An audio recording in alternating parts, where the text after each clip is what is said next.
Fishing has always been one of the most dangerous jobs in Iceland. Freezing waters, sudden storms, long nights far from shore. The work is brutal, physically and exhausting, and relentlessly cold. Even for experienced crews, things can go wrong fast, and when they do, they're often fatal. In 1984, 5 young men set out from the Westman Islands on what should have been a routine fishing trip. But disaster struck, and by morning, 4 of them were gone. And the 5th? Well, what happened to him that night defied logic, still baffles scientists, and sounds more like legend than truth.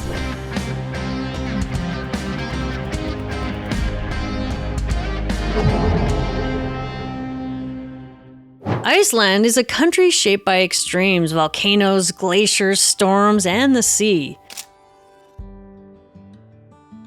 Located just beneath the Arctic Circle, it sits on the edge of 2 tectonic plates, creating a volatile landscape that's always shifting. And that's why it's called the land of fire and ice. It's remote, it's wild, sparsely populated. Fewer than 400,000 people live there, and most of them are clustered around the capital, Reykjavik. But in places like the Westman Islands off the southern coast, life still revolves around the sea, just as it has for generations. Fishing in Iceland isn't just work, it's woven into the culture. Communities celebrate Fisherman's Day every June, a national holiday created in 1938 to honor those lost at sea. It's been a part of their identity for over 1,000 years, going all the way back to the Norse settlers in the 9th century. At first it was simple fishing, rowboats, sailboats, hugging the coast, not going too far, catching cod, haddock, and herring when they came in close to shore in the winter and spring. But by the 1800s, fishing wasn't just seasonal.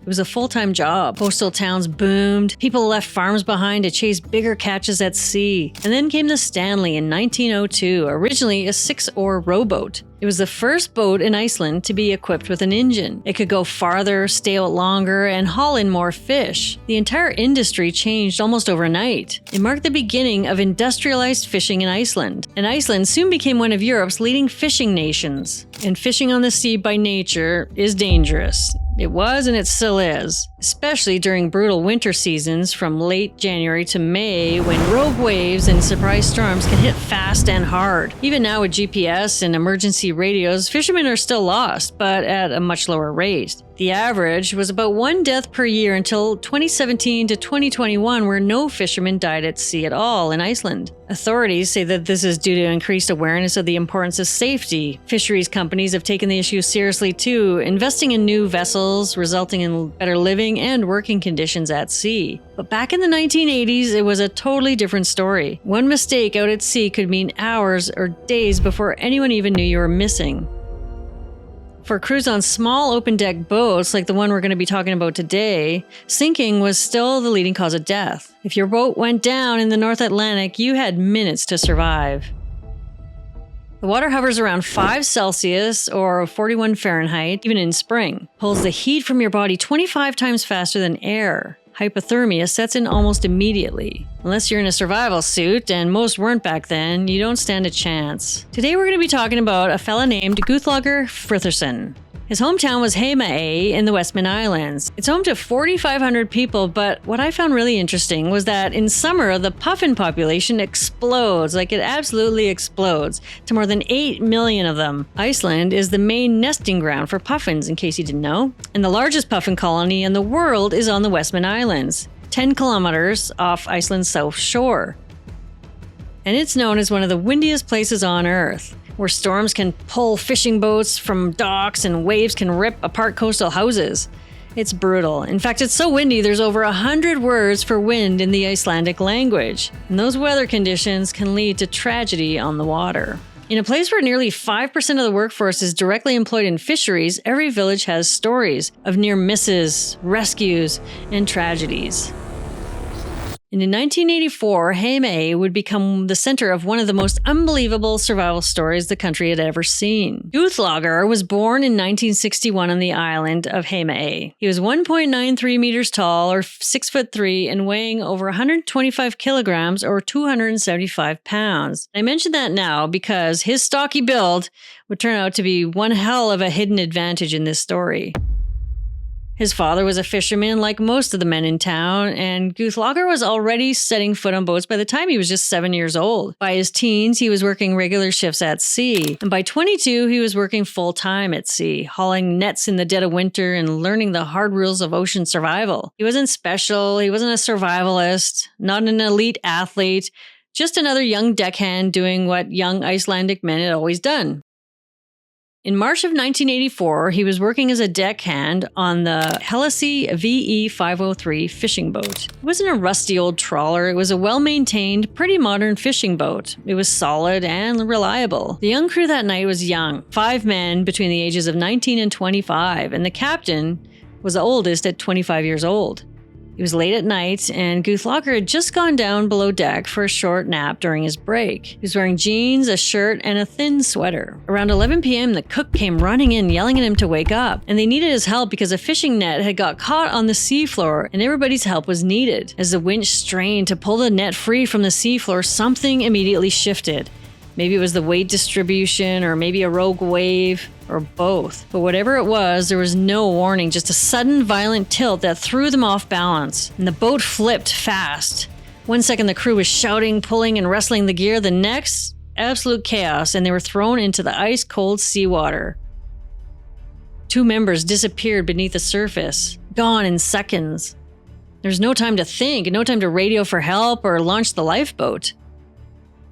Guthlager, along with the 22-year-old steersman and the captain, scrambled onto the upturned keel, clinging to the freezing boat as it slowly sank beneath them. They were about 6 kilometers or about 4 miles from shore, drifting in black water with no help coming. In freezing seas, your body begins to fight that losing battle immediately. First, it tries to maintain a core temperature of 37 degrees Celsius, but quickly it starts to drop. The cold hits fast. You get confused, start to feel sleepy, and then before you know it, you're gone. Most people never make it past the first few minutes. And these guys didn't have survival suits, there were no wetsuits or even life jackets, just their regular clothes. And on small boats like this one, that was the norm. Survival suits did exist back then, but they were pretty new, bulky, expensive, and rarely worn. As the keel slipped beneath them, the 3 surviving men began swimming. They had no other choice, and they saw a single light on the horizon, which was a lighthouse, and it was kind of a beacon of hope. If they could get to that, they might be okay. But the cold was brutal. They swam side by side, trying to talk and keep each other alert, trying to stay calm, but within 10 minutes, Guthlager realized he was alone. The voices had gone quiet. He was now completely alone in this vast, black freezing waters of the North Atlantic. Even later, he would say that this was the hardest moment, not the cold or the possibility of even drowning, but realizing that he was the only one left. The air was about -2 or 28 Fahrenheit, and the water was barely above freezing, and yet he kept swimming. For over 6 hours, he pushed forward, stroke after stroke, heading towards shore. He was completely silent, except for one strange detail. He talked to seagulls to stay awake. He said they hovered over me the whole time, and I asked them to get help if they could. At one point, a boat passed within a few hundred feet of him, and he yelled and waved, but nothing. They didn't see him, and they didn't stop. So he just kept going through exhaustion and pain in that cold, cold water.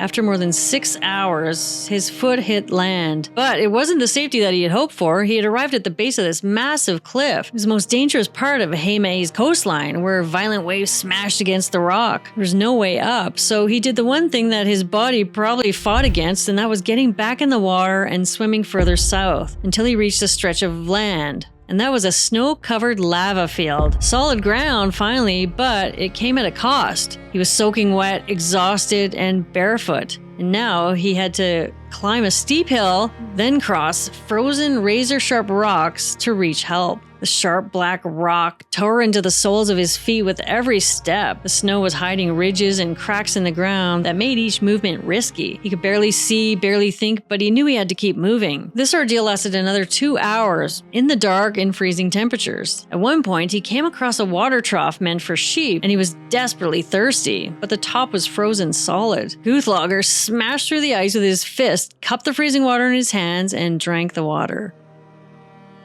By the time he reached the town, it was 7 in the morning. 9 hours had passed since the boat sank. His feet were shredded, his clothes were soaked, but he was alive. He knocked on a door, barely able to speak, and mumbled the names of his crewmates, the name of the ship, and one word over and over: swim, swim. Doctors later said that his body temperature was so low that it didn't register on standard thermometers. They couldn't even find a pulse, and yet he showed no signs of hypothermia, just deep cuts, dehydration, and his lungs were irritated.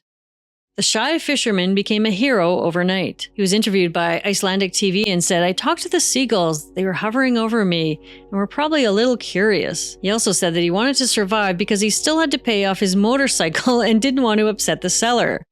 Now that's commitment. Some say that this was typical Icelandic mentality, others say that it was his sense of humor. Guthlaugr never saw himself as a hero though, but overnight this shy, humble fisherman became a legend. Some say it was genetics, a rare body fat distribution that insulated his organs like a seal. Others say that it was willpower.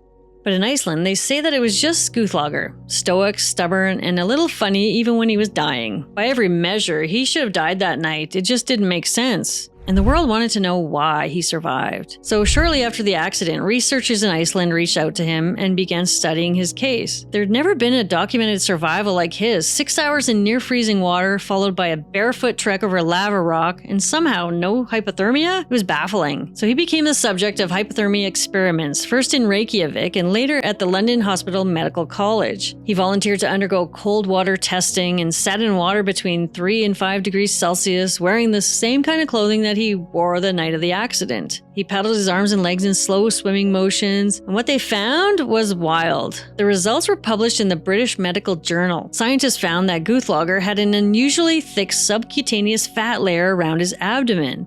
It measured nearly 25 millimeters or 1 inch, more than double the average. Across the rest of his body, researchers found that an average of 14 millimeters of fat, where most people have about 5 to 6. But this wasn't just average body fat. One researcher said it was almost like seal fat. It was denser, more solid, and more insulating, up to 2 or 3 times thicker than that of the average person. So it wasn't just his size, it was this rare biological trait that essentially made his body act like a human wetsuit, which is wild and mind-blowing.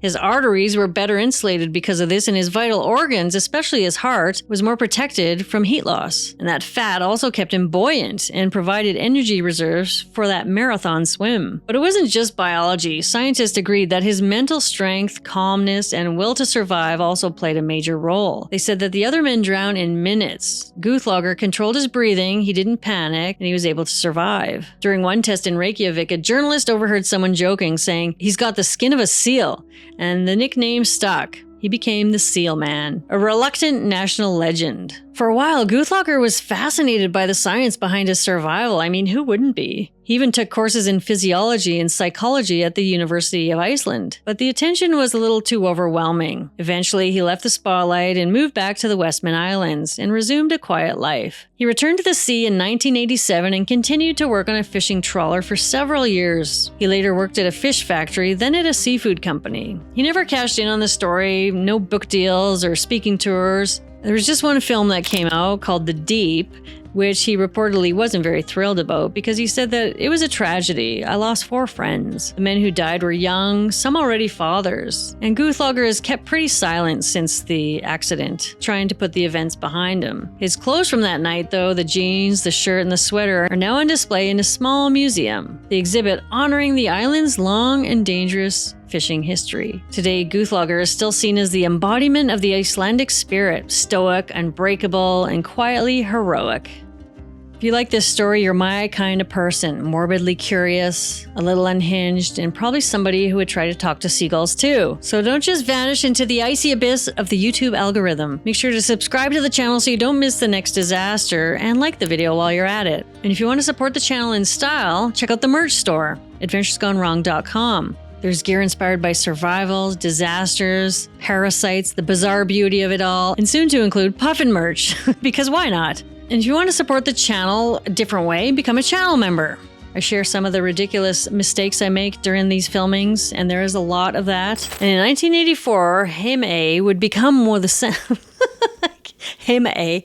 You join with me on some dog walks through the woods, and the chaotic day in the life stuff that doesn't really belong anywhere else. Stay curious, stay safe, and keep adventuring, even if it's from your couch.